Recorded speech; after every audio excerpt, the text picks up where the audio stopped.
Hi everybody, welcome back to my channel. Today is day 2 of DIY Farmhouse Buffalo Check Mason jars. Today we're going to do orange. Yes, I'm leaving them in rainbow order. You're going to need a mason jar. This one is a cur. We're going to use some orange paint. I happen to have some gloss of apple barrel laying around. Also some apple barrel white, or you could choose to use the chalk paint option. This is our homemade chalk paint, which we used apple barrel paint and some baking soda and water. Then you're going to need a foam brush. I'm going to cut up a foam brush from the Dollar Tree. And then white spray paint from Walmart. This is 97-cent spray paint. It's from Color Place. We're going to use the white. And we're just going to put a base coat of white on our jars. Spray paint them upside down. You're going to do light coats. I've just opted to do one coat. I want to show you how that looks. If you want a more opaque look, you can either go back over your white squares with chalk paint, or you can just add 2 coats to this jar, or sometimes even 3. Depends on how light your hand is. But you spray them to the opacity that you like. Now, they used to sell this spray paint in flat finish, which gave you that chalk feel. I have not been able to find it in about 3 years. I don't know if they stopped making it or stopped carrying it at my store, but I can't even find it on their website. But they do have other flat spray paints. They're just more expensive. Okay? So once that's dry, and I let them dry just 24 hours. I probably should have let them dry or cure 48 to 72 hours. If you're going to tape them, you definitely want to make sure you do that. But this one is going to go much faster. We're not going to tape them. We're not worried about the tape taking off the paint or anything. We're going to make a sponge square. When we, back in autumn, we have done lots of tutorials on making different types of buffalo check in different methods. We have made sponge stamps before, and this is going to be a very similar process. It's just going to be much quicker. One of the things that I like about the sponge method the most is that it kind of, the bubbles of you pulling up, like stippling, kind of adds a little bit of a texture to the paint that actually gives it more of a fabric feel. But I do like it because it also goes quickly, and its simplicity is really, really what gets me. So I'm just cutting a 1-inch square. This first square sponge is exactly 1 inch by 1 inch. Try to make it as square as possible, but as long as you don't rotate your sponge during your stamping, even if your shapes are a little askew, they'll still work out to look very square once you're stamped the whole thing, as long as you don't twist your sponge while you're stamping, okay? So for the first color, we're going to create this pale orange. So what we're going to do is, I like to mix my paint for projects like this in the lid of a mason jar. These are mason jars that were from the candles at the Dollar Tree. And then what I do is I screw the jar back on and I keep it protected that way. It's just easier when you're stamping to get into that flat surface. Then you want to add white paint, and you always want to add your color to your white paint. Otherwise, you may end up using a million gallons of white paint just to get the shade you want. You always want to go from lightest to darkest, okay? And then I put in 2 drops. I mixed it around really, really thoroughly to make sure I got the color that I wanted. So this is just light orange or peach, aka peach, right? And I found the seam of the jar and using that as a straight line. So like I said, if you don't turn your sponge, all you really need to start is one straight line, whether it's horizontal or vertical.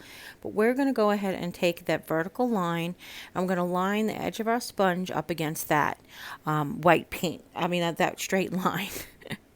And then we're going to do like a back and forth method. And that's how we're going to be able to get the spacing properly.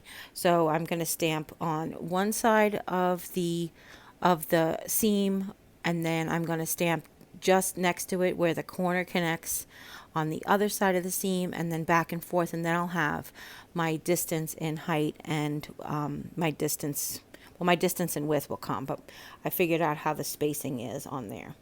Okay, and then when it gets to the bottom, I just rolled it around under the top. You don't want to push too hard because then you'll get pools of paint squishing out. And as it is, you can see When you're doing the medium color first, you want to create basically a checkerboard of the background color and the medium color. And then you're just going to repeat the whole jar until you get back around. The reason we picked the 1-inch sponge is because the mason jar, this particular mason jar, is a perfect even number around. I believe it's 10 inches. So you're going to get like an even usage of, you're going to get even numbers of squares, and you really want even columns so that you don't have too many, two of the same colors butting up against each other. Okay. And the space that we're creating there, that's the negative space, is kind of not square anymore at the bottoms and the tops of the jar, but that's not objectionable. If you want to make that more even, you can always go back over with your white paint, but I actually like it like that, because if this was fabric, I might choose to wrinkle the fabric where I hid the white section anyway. Now I've left this one with just one coat of the white spray paint. I want to share it with you guys when I illuminate it for an upcoming project, how the light comes through the white areas really, really nicely when you don't have an opaque finish on it. But for right now, I'm just leaving it, and I think eventually, for my tastes, I probably will go back over the white squares with chalk paint as well. Okay, so you can see there, I've just set it off to dry. This was the next day, or 2 days later, actually, to be honest with you. And now we're going to go in with the orange squares. So I'm going to pick either straight columns. You want to make sure the straight columns and the same rows have an orange square every other color, every other square from the neutral color. So it'll be like a medium color, a dark color, a medium color, a dark color. Then it'll be a whole row of medium white, and then the next row will be medium dark, medium dark. And you're going to create like almost, you'll see, an offset pattern. Now, originally, I went in, as you see, and I left it in here so you guys can learn from my mistakes, or even maybe it's not a mistake. Maybe you prefer the dark orange. So what I've done is I've just stamped straight from the bottle orange. I thought that it was going to be pale enough, like the yellow and the green that you will see coming in the next couple of days. I went straight from the bottle with those colors. This one, I felt like once I did it, I really wasn't happy. So after I stamp it all with that bright orange, I'm going to go back over it. I'm going to mix a new color. So through the magic of YouTube, this is what it looks like with the bright orange. And I just felt like it was too much of a contrast. I didn't make my medium color that dark to carry that dark orange. So I'm going to go ahead and I'm going to make a newer, darker orange, but still lighter than the base color. So I'm going to take the original medium color, and I'm just going to add some more orange to it. You can see I did add quite a bit because I did want to make it, I really did want to bump it up that much more. And then once I've mixed it, I realized that I really enjoyed, this is a good color. This is what I was really hoping we would get. And I'm just going to stamp right over that orange. That orange didn't wait to dry 24 hours or whatever. I went right back over it just like immediately. I finished and then I picked it up and started again. Just be careful. You don't want to have too much paint on there. Your sponge might move around, so you just want to be careful when you do that sponging. And if you've not done the sponge technique before, basically we've taken the side of a foam brush, we've cut 1-inch square, and then we're stamping into some paint, and then we'll tap it off onto the paint mat so that it can get like more of an even. There's no areas that are really globby paint. So we do that a few times. You twist it while you're doing that, and then you bring it to your work. Now, the thing I didn't mention before, and I'm sorry, is I cut the brush down a tiny bit because I wanted it to fit between the areas that were already medium colored orange. So I just trimmed it down a little bit because had I not, we would have ended up with those big squares of orange, and it would have been a little off balance. Okay? So I basically trimmed like 1/8 of an inch off, barely like enough there on the sides. I trimmed it on both sides, the top, like one side and the top. Okay, so it's square still. All right. And now again, like we would have done if I was showing you the dark orange, what you want to do is you want to pick the every other square in the row. Then you want to skip a row and pick the every other square. As long as the orange, the dark orange goes in the same column, then it'll look actually like buffalo check. That's kind of what it is. Buffalo check was created as a woven fabric. And what it is when the red and black stripes go horizontal, meet the red and black stripes that are vertical.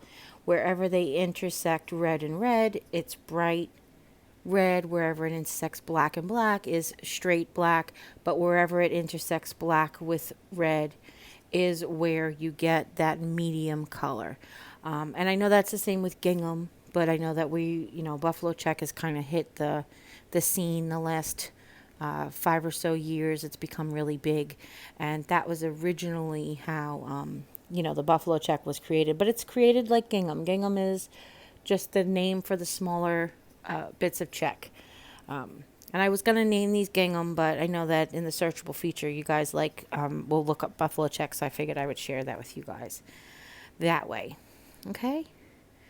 So what's great about this is that once you've let that base coat paint dry, you can gently wipe away any mistakes. So you just take a barely damp paper towel and then just clean up all your edges, whatever you need to. And it's not the prettiest paint job, but Farmhouse is not supposed to be. It's supposed to be very forgiving. If you want exact lines, refer to yesterday's tutorial. That'll give you the exact lines if you're interested in that kind. So that's it, everybody. I hope you really enjoyed this tutorial. If you do, give it a thumbs up. If you have any questions at all, please leave them in the comments down below. And hopefully you enjoyed this series. This is day 2. If you would like to share with friends and family, anybody you know might be interested in learning any of these techniques. And if you haven't yet, click subscribe. And when you do, a little bell will pop up. When you ring that bell, YouTube will let you know whenever I upload a new video. And don't forget to stop by the vlog channel. The link is in the description box down below. And just see us and have a chat and say, hey, what's up? Okay? And as always, you take care. God bless. And we'll see you next time. Bye.